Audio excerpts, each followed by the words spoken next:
You show up to the gig, the trunk is packed, the crowd is ready, and then someone trips over your fog machine and sends it flying across the room like a fumbled football. That moment right there is why we need to talk about something that most performers treat like homework: insurance for your props and gear. Here's the thing nobody tells you when you're starting out. Your props are not just fun stuff. They are your actual business. A professional magician's act could have tens of thousands of dollars in custom-built illusions, and a single bad load-in can wipe out years of investment before the first card is even drawn. So what even counts as a prop in the eyes of an insurance company? Basically anything you use in your performance: costumes, lighting rigs, sound equipment, pyrotechnics, specialty furniture, animatronics, you name it. If it helps you do the show, it probably qualifies, and more importantly, it probably needs protection. Now here's where most performers make the classic rookie mistake. They assume their homeowners or renter's insurance covers their gear. Spoiler alert, it almost never does, and if you're using that gear for business, your policy might actually laugh at your claim and show at the door. The type of coverage you actually want to look into is called inland marine insurance, which sounds like something you'd need if your boat were also a costume rack. It's designed specifically for equipment and property that travels around, which is basically the entire life of a working performer. Inland marine policies can cover loss, theft, and accidental damage whether you're at a venue, in a rental van, or temporarily stored at your Aunt Linda's garage between gigs. That flexibility is a huge deal because your gear doesn't just sit in one place, it lives a chaotic, nomadic, stressful little life on the road with you. Now let's talk about what loss actually means here, because it's broader than just "someone stole my juggling torches."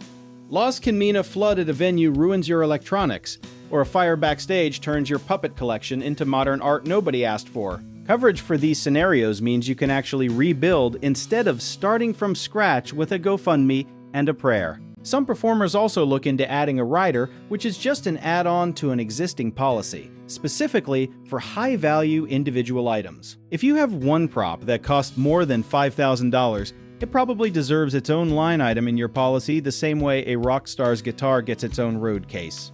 Here's a concept worth understanding called replacement value versus actual cash value, and this difference can make or break your recovery after a loss. Actual cash value pays you what the item was worth right now, depreciation included, while replacement value pays you what it actually costs to go buy or rebuild that item today, and for custom props, that gap can be enormous.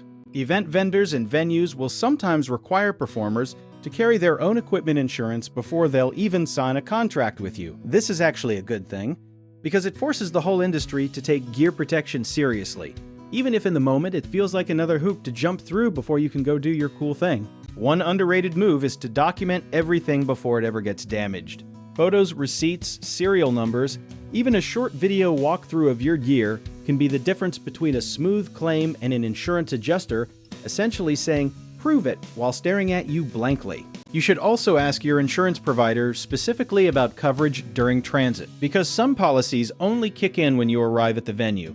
Your props spend a shocking amount of their lives in the back of a vehicle, and that's honestly one of the highest risk moments of any performance day. The cost of a solid inland marine policy for a working performer might run anywhere from a few hundred to over $1,000 a year, depending on what you carry. That sounds like a lot until you're staring at a shattered illusion rig that cost $8,000 to build and realizing you have no safety net. The performers who treat their gear like the business assets they truly are tend to last longer in this industry, not because they're luckier, but because they recover faster when things go sideways. Insurance isn't the exciting part of being a performer, but it might be the most important backstage decision you ever make. If you want to learn more about how our company can help you protect your performance business and navigate the world of event vendor coverage, go ahead and check out the links in the description.